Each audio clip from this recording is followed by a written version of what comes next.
few years ago, I started watching the Netflix series The Crown, and when it recently came to an end, I was particularly struck by the final scene because of something so interesting musically that I just had to talk about it. What do you do when you take an instrument that almost doesn't really even have harmony and create something beautiful out of it? Well, in The Crown, the instrument, of course, that we're dealing with is the bagpipes. And because of the natural limitations of the instrument, it presents some really unique challenges when it comes to writing a score. So let's check out the absolutely incredible way that the score navigates this problem and what it can teach us about modes. They've got me planning my funeral at the moment, just as a precaution, and I'm in the process of choosing the music and wondered if there was a tune for the pipes you thought might work. There is one I particularly like.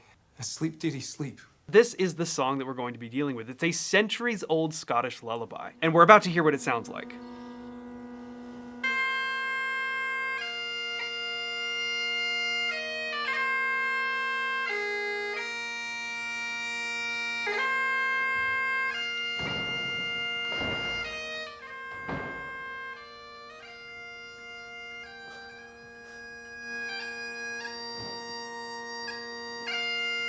Wow.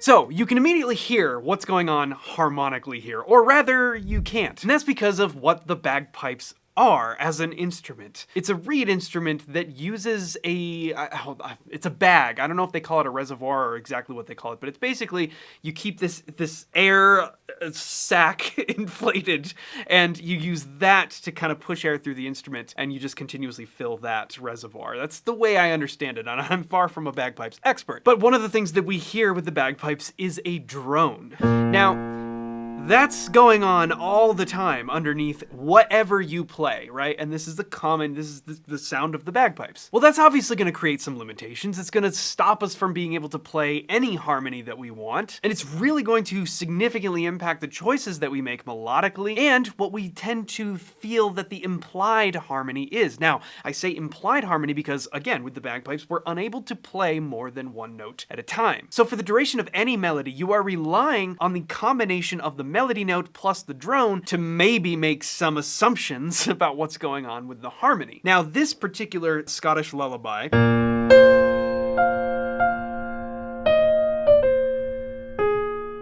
that's the classic sound. That is the sound of the bagpipes. And what is it exactly? It is the Mixolydian scale. B flat, C, D, E flat, F, G. So far, this just sounds like a major scale, except we're gonna take that 7th degree of the scale and we're gonna drop it down a half step. So we're gonna have a flat 7 in B flat. That's A flat. And that is our scale. That's the scale. Now, the bagpipes are actually limited. That scale plus 1 degree down. So we have a major 9th that we're working with here. So we've established that the bagpipes are limited to a Mixolydian scale, and it only has a major 9th to work with, from A flat up a full octave plus 1 whole step. That's all we have to work with, right?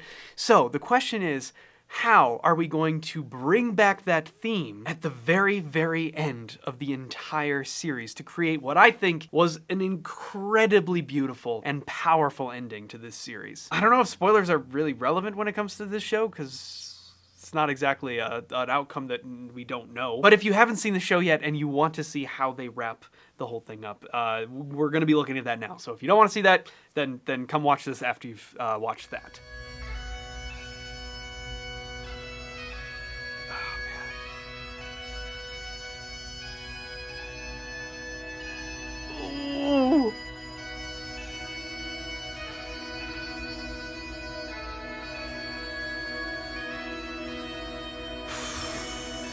Okay, I gotta pause it.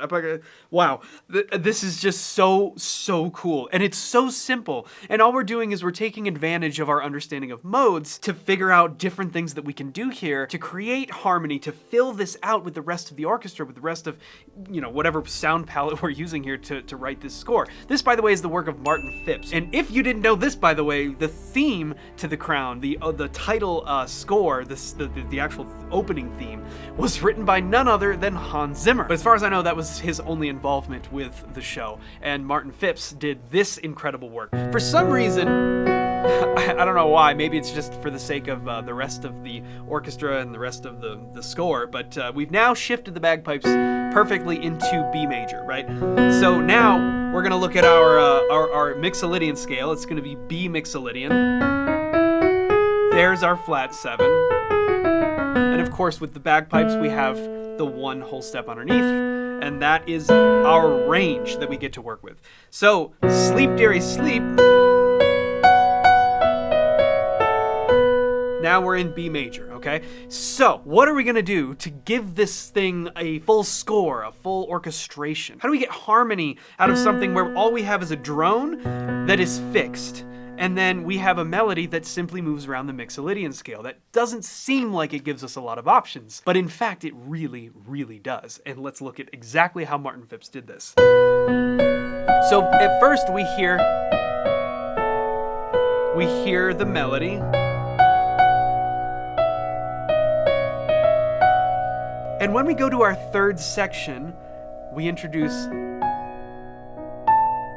the major third sneaks in here. Now, so far, that note works perfectly well because it's within our scale. It's within the notes that were allotted here, which, let's remind ourselves, the Mixolydian scale. These are the notes we have to work with. So this is all going to be a question of what can we do with those notes specifically to create beautiful harmonies. So the first thing we do is we bring in that flat 7 in the melody, and we kind of sneak that major third in. There it is. And then, ooh, so now, it was subtle, it was there, but then we bring in the E as well. So now we're getting this sound. Now this sound I think is really, really cool, especially in this space, because we've kind of let this note play in the melody and moved on from it, but it's still in our ears, it's still there. This, of course, is just a B dominant chord, but what happens when we bring that E in? And then we start bringing in the remaining notes of our melody. Now we're starting to fill out this Mixolydian scale. It's sort of like a drone of all of these notes that is morphing and slowly expanding. It's letting our ears kind of chew on this sound for a little bit, right? While not necessarily going anywhere. We still have our bagpipe drone. It's our fixed drone down there on B, right? And our melody's going on above this, but in the middle, we're gonna start filling in this scale, and we can kind of let notes become more accentuated. We can kind of let notes fall back into the mix a little bit. But this sound is just so beautiful. And that's how we start to kind of build this thing out beyond just that drone melody limitation that we experienced before. Let's listen again. Oof. Then up to, there's our change. All the while, the rest of it is just filling in. Now, this is where, oh, you want to talk about chills. Watch this.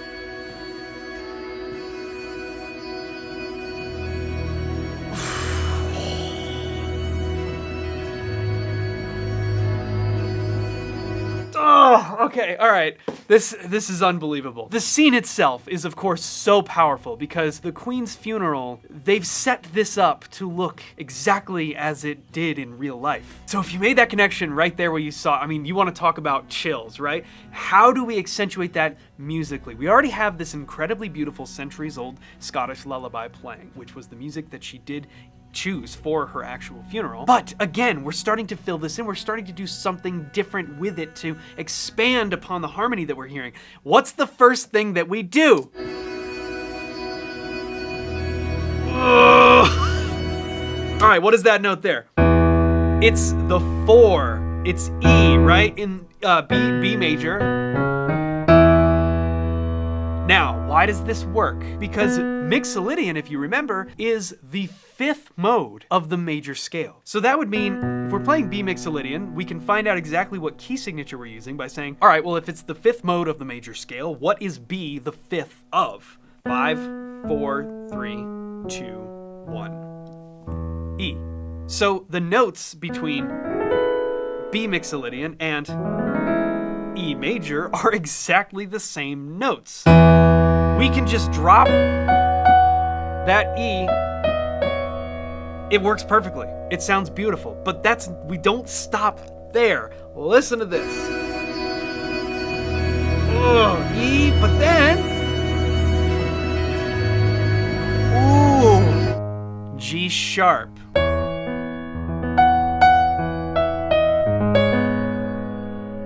Check that out. G sharp, and this is going to be minor, right? Because we don't have a C in this key at all. It's a B, so that means it's going to be G sharp minor. Well, if we took the same exact notes from B Mixolydian, which is the same as E, and we dropped them onto G sharp, what does that give us? That gives us this sound, which, if you know what that sound is, let me know in the comments before I say it. Right there. What is that scale? That's what we're going to be using. We're keeping the exact same notes as we move the bass note around, and it gives us this full, rich, harmonic development. It gives us an actual chord progression, while we know that the bagpipes are limited to a fixed drone and the single note melody. Now, we know that we're using that A because, obviously, as we said, the bagpipes are simply limited to that scale, but we get it in the melody. So we started here. We know that that's our drone from the bagpipes. That's our root note. Melody goes A. So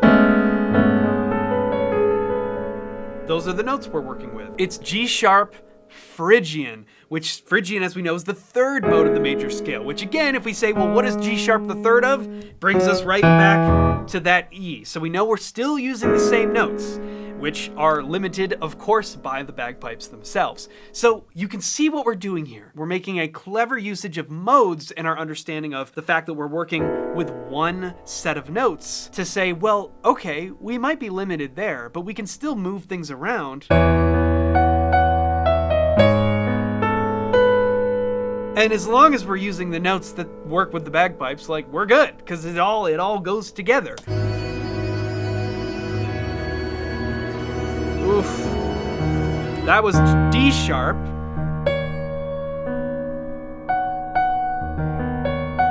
And that's a powerful one too, because the melody, the drone, and the root note create a B add 9 chord, B major add 9. C sharp, back to E major. Oh, and that's such a cool sound too, because we're using our melody note is A there over E, with that all filling in, right? Our B Mixolydian sound filling in. And then we're gonna keep going around. Oh, wow. There's our G sharp again, or D sharp again. So you can see what we're doing here. There's C sharp again, back to E. So we're gonna start going around, and now we're gonna develop it. That's, wow, yeah. Such a powerful scene. Her when she was younger. And now we're going around and around and around using this harmony that we've now established, and we're just continuing to let it grow. Let it grow, let it grow. Now we have some beautiful string lines coming in through here. Oof. There's our D sharp. Bagpipes become more pronounced again.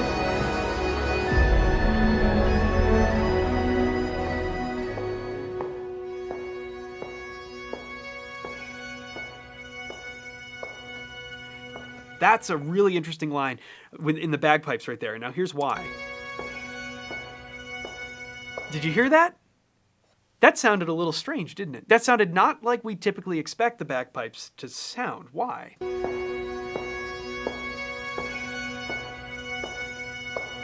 Right there. That's why. The bagpipes don't have the ability to stop playing. This is part of the just the construction of the instrument. It's a really interesting limitation that we typically don't think of, because the vast majority of instruments that we play, well, you can just stop by picking your hands up or just stop blowing, right? But with the bagpipes, you can't. So there is no such thing as a rest in bagpipe music. Now, what we see at this moment through the remainder of the scene is astounding, because it is a static shot that goes on for, I believe, over a minute, well over a minute. Right here, starting from, like, what was it, 2:22 or something like that. And it's just the Queen walking away as the music still plays around. We're still on this B drone.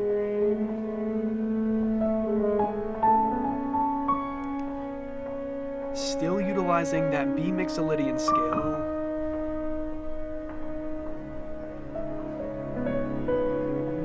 And we start to develop the lower strings.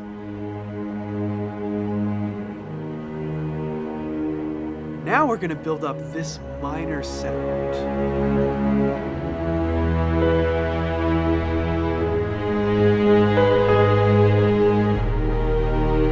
Oh, that's the first leaving B mixolydian we've heard this whole time, right there, as she walks through the door.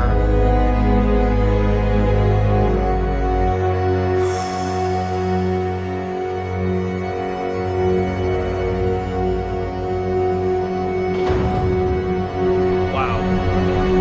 And that's the end. Wow. You want to talk about a powerful ending, driven very much by music, as we typically expect with things like this. But I could not get over how cool I thought the usage of the bagpipes was. With some understanding of how modes work, you can make some really powerful music out of not that many notes. I had to share this with you guys because I'm watching this scene, I was like, this is incredible. What an incredible way to take something like the bagpipes and work it into an absolute beauty of a score. But I want to know your thoughts about the bagpipes in the comments down below. If you haven't seen the series, it's absolutely fantastic. I know some people couldn't care less about the whole British royal thing, and that's fine. I thought it was a really well done series, and I thought the music was absolutely incredible. So wanted to share that with you guys, but let me know your thoughts on the bagpipes in the comments down below. Thank you so much for watching this video, and we will see you in the next one.